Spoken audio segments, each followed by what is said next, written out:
Hey everyone, it's me, Canadensis. Welcome to my channel or welcome back to my channel. If you're new here, I post a new doll-related video almost every single day. And in today's video, I am so excited because I cannot believe this, but Mirabel has received her 17-inch Disney limited edition doll. So this doll is a character from Encanto, and for some reason, Disney just decided not to release an Ellie of her the year that her movie came out. And it's been like a year, 2 years since then. So it was a huge bummer that they hadn't made a doll of her. And mysteriously this year, they did, and she looks amazing. So unfortunately this doll was subject to the price increase as of late, so she was $150. We're just gonna preface the review by saying I don't think that she's going to be worth that, but I am still very, very excited about this. I'm a big fan of the 17-inch limited edition Disney dolls, and I really like this character and I really like this movie, so I'm very excited to be able to add her to my collection. And she released this Monday, I think that was October 9th, and there are 6,650 of her,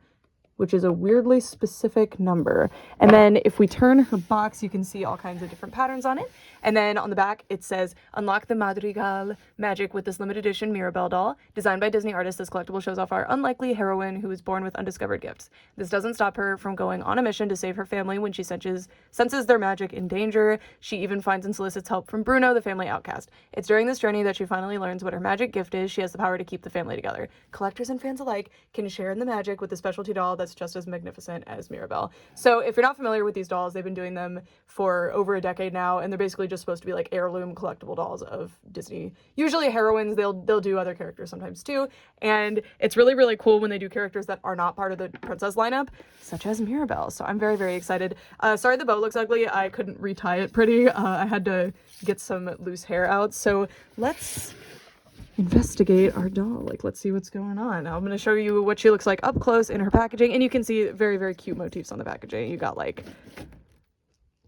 butterflies, mostly butterflies, lots of swirls and sun motifs. It's super cute. And then if we look here, you can see the doll. So I unboxed my 17-inch Ellies. I'm not really too interested in them in the box, but I know a lot of people are. And I think the box design is very cute. I do prefer the old box design. I think that goes without saying. But this is fine. I love the glasses. I really love the way they did them. I'm very excited to see what she's like. I am noticing there's a lot of hair shedding though, so I think that would be really frustrating for people who don't want to remove the dust cover and mess with her, but I think with this doll, you absolutely have to. By the way, my doll, whoa! Sorry, I cover this because I don't want people to be like, using my COA to scam people, but I got number 154. I think that's my lowest number ever for a Disney Ellie. It doesn't matter. The numbers genuinely don't matter. It's just kind of cute and silly to see what it is. Okay, so that's what she looks like in the packaging. And to remove her, I just have to cut some ties and undo some little things. So let's do that. Mirabel is out of the packaging, and this is what she looks like. And I'm extremely impressed with this one so far. I've been collecting every single Disney Ellie that's been coming out since several years ago in order. I'm only missing a couple of them. So this one actually feels quite exceptional, and I'm very impressed. I'm pretty sure she actually has a new body sculpt too. It might be the same as Moana's. We will compare in a little bit. But for now, we're just going to get started on the reviewing her as with any other doll by starting off with the face. And I love this face sculpt. It's just perfect. There were a lot of really weird Mirabel dolls that came out. There's some really gorgeous, breathtaking ones too, but there's a lot that really missed the mark. So I'm really glad that this one just really captures her. I think she looks so beautiful. I love the way they did her nose and her eyebrows. Unfortunately, she does have that Disney, stupid cocked eyebrow thing that I can't stand. But that's just something I need to get used to, I guess. And I don't, look at this sculpt. It's so pretty. There's her profile, and I'll take the glasses off in a second, don't worry. I love the little freckles too. This doll came out of nowhere, and I'm just so glad that they released her. Okay, glasses are not rubber banded on. Okay, they're sewn on in the back. This is so impressive. Okay, the glasses are really nice. I thought they were going to be kind of flimsy, but look at the way they did those lenses, and I love that the lenses don't distort her face too much, but they still look like actual lenses. I like the gold frames, and then the little green, I guess, also frames around the lenses. This is great. These are great. I wanted to take off her glasses so I could give you a better look at this absolutely gorgeous face sculpt that she has. So I'm just going to spin it around. Look at the profile, by the way. And both sides of the profile are just beautiful. So there it is with the ear. And then as we turn her head, the half profile is a little awkward because of the eyebrow positioning, which is just something they keep doing. I wish that they would try to have more neutral positioning with the eyebrows. I don't know. That's just my preference. I'm sure some people prefer to have more emotion there. And the eyes are very simple. They're just a two-tone brown color with like kind of more of a gold in the middle. And I really like the way that they did the eyelashes. I feel like they don't interfere too much with the glasses, which if you've ever worn false eyelashes with glasses, it sucks. So I know she's going through that, but it doesn't look super like crowded and uncomfortable when the glasses are actually on the doll. Like, it looks really natural and nice. And I love that the glasses just slide right on and actually stay in position, and they stay on really, really well, actually. So that is a huge plus, because often that is not the case. Okay, so I moved my light further away because her eyes do catch quite a bit of glare, so I'm gonna move it closer again so that we can take a look at her accessories. I'll be right back. Other than the glasses, Mirabel comes with little puffball earrings, and the reason I was so disappointed when they didn't make a doll of her was not only because, like, I just really want to see a doll of each of the Disney heroine characters as the movies come out. It's only fair at this point, but I think Mirabel was a really, really good one to do because she has so many fun details to her outfit that are like homemade, and I really wanted to see how that would translate to doll form with more of a budget, because all the other dolls are pretty lower budget, so you see a lot of corners cut, which is fine because they're cheaper dolls. That's totally respectable. So little things like this, these are not super groundbreaking, they're just plastic, but I'm really excited to see the dress and everything because she has a lot of cool details on it. Anyway, also, I did not point it out really, but she has like really nice blushing and freckles spattered across the nose and the cheeks, and it's very beautiful. Her hair. So this is polypropylene hair. It is not the best hair fiber. I understand why they used it. They were trying to get the specific hair texture. When it's a super textured hairstyle and it's styled properly, I'm not really that opposed to polypropylene hair. Like, I have other dolls with it and it hasn't laid too much of a bearing on my life, but it does suck to see when you could use other hair fibers that would probably have executed the style better and would not be shedding all over the place. If you noticed when she was in box, she had little bits of the hair all over her outfit and all over the window of her box and all over her, like the top. Like, it was not good. Like, the hair was shedding a lot, and you know, that's not ideal.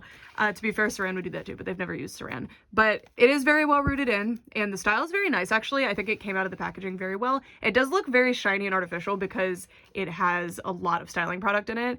But I like the little curl. Like, I think it looks good. I think it looks good. And I know Disney kind of rides on the fact that most people do not open these dolls, like you can tell. Anyway, now it's time to take a look at the top of her dress. So in order to take her out of the packaging, I had to get this tie off, so I did spoil this for myself, but unfortunately this is a one piece. See, I feel like in the movie, maybe I'm wrong, but this was a shirt and then there's a skirt on top of it, and normally Disney will separate the bodice from the skirt of the dress, even if it is a one-piece dress, so I'm very surprised to see these sewn together. I do think that's an intentional choice for fitting reasons, but it makes it look a little flat here, but we'll get to that. So starting off, we're gonna look at the neckline of this outfit, and this is just so beautiful. It's made out of a really nice, God, what is this material? Kind of like a flannel-y material. I don't know.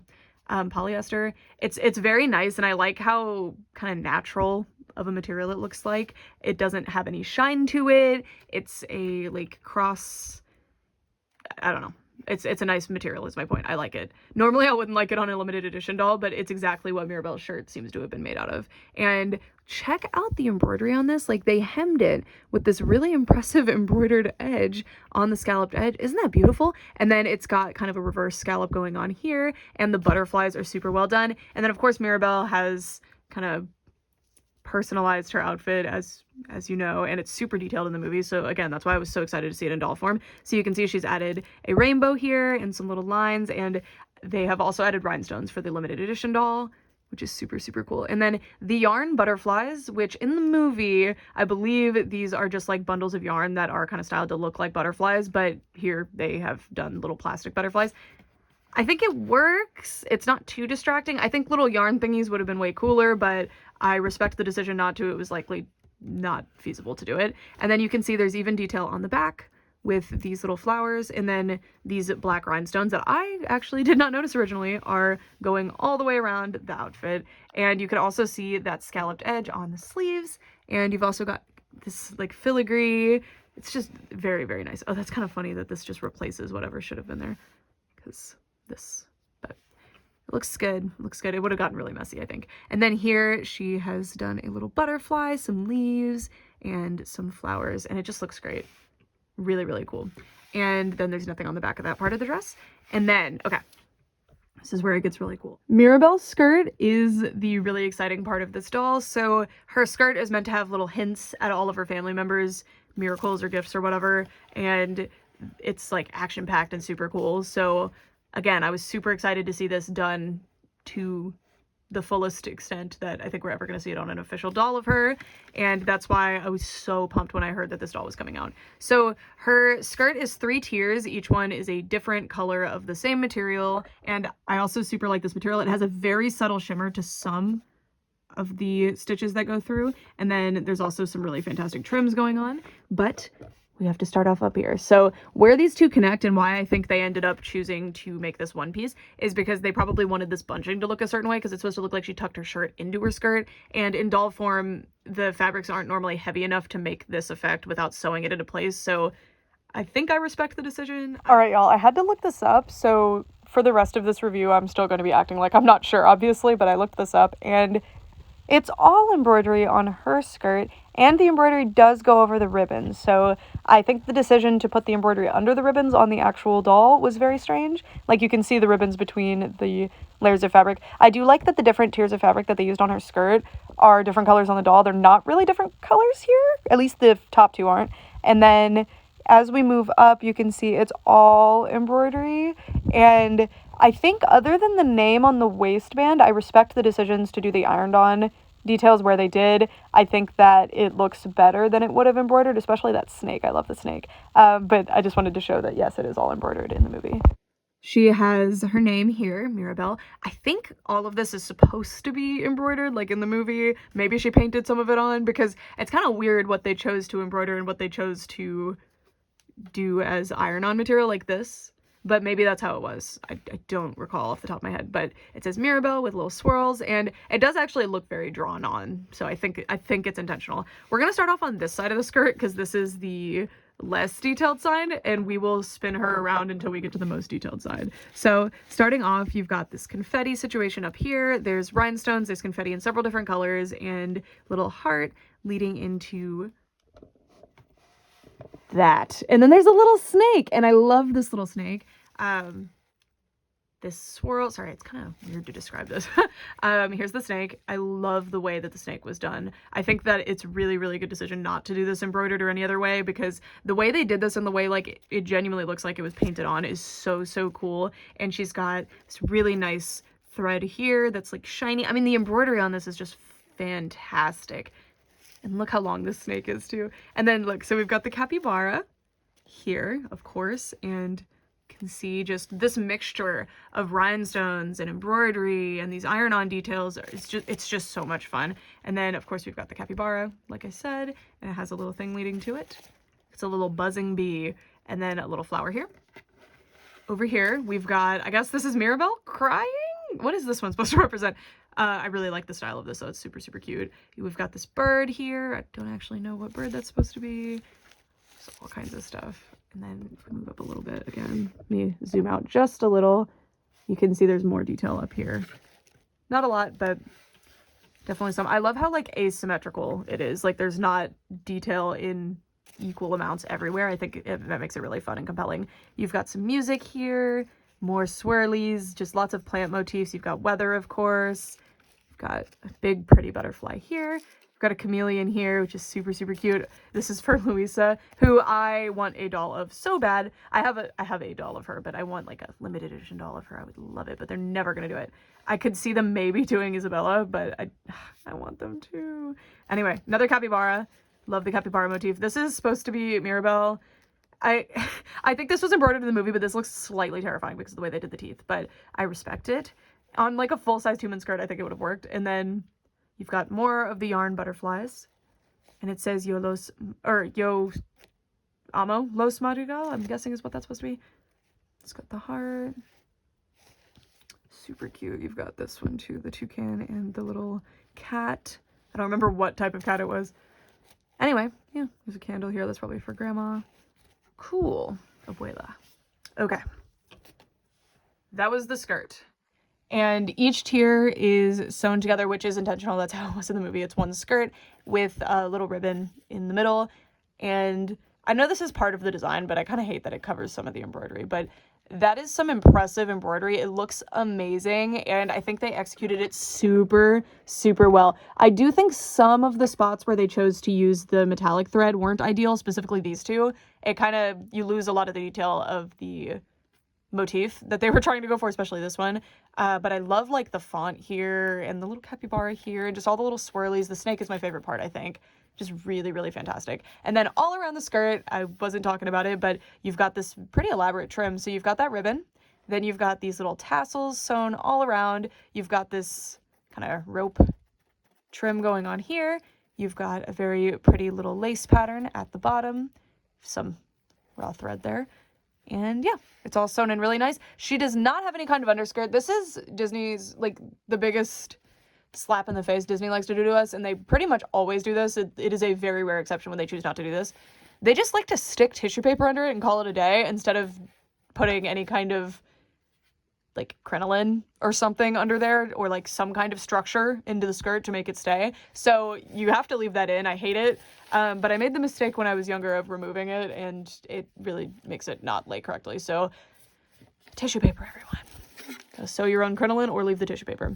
And then if we move all the way down, I was just gonna pick her up, but it'd be better to move all the way down so we can take a look at her little shoes, which are so cute. So these are an all new sculpt. I love when Disney's forced to do that because I always really like the sculpts that they do. So as you can see, she's got these little sandals, and you've got the kind of wigger, I don't really know, maybe it's rope, sole to the shoe, and then the cloth part up here that has the little butterflies. And these are as detailed as they need to be. I don't mind, but the paint is like a little bit messy for some reason, just the way it's on top of the sculpt. But yeah, I mean, these are her shoes from the movie, you know, and they did a good job. You've got an M here, and I like the little ribbons as well. I like that they added the ribbons. And then I noticed this earlier, so if I take her off her stand, she actually seems to have a different stand. I don't have every single Disney LE, but I do have both of the Moanas, which are the ones that had an adapted stand that I would think is similar to this one. So look, this is actually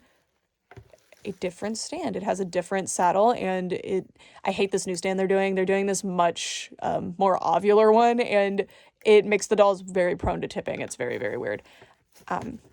Anyway, now we have finished like looking over the doll herself. Unfortunately, she doesn't come with any kind of accessory. I think they definitely had room for a lot of cool accessories from the movie, but that's just me asking for a little bit more. I'm gonna go get my Moana doll, and also just another like Disney LE that's on the standard Disney LE body, so I can show you the difference. All right, my friends, I have brought over Moana and Elena of Avalor to kind of compare, because I think Mirabel might be on a new body, but we're going to double check that. So immediately I'm noticing that I'm pretty sure Moana and Mirabel, yeah, they have very different hands. So Moana has much larger hands than her, and I truly do think that they are on different body sculpts. Like, come on, let's lay them down. I want to look at the knees specifically. Yeah, these are completely different body sculpts. That is awesome. So I think Mirabel is thicker. So we have an all new body sculpt for the Disney LEs that actually matches the character from the movie, and that kind of rocks.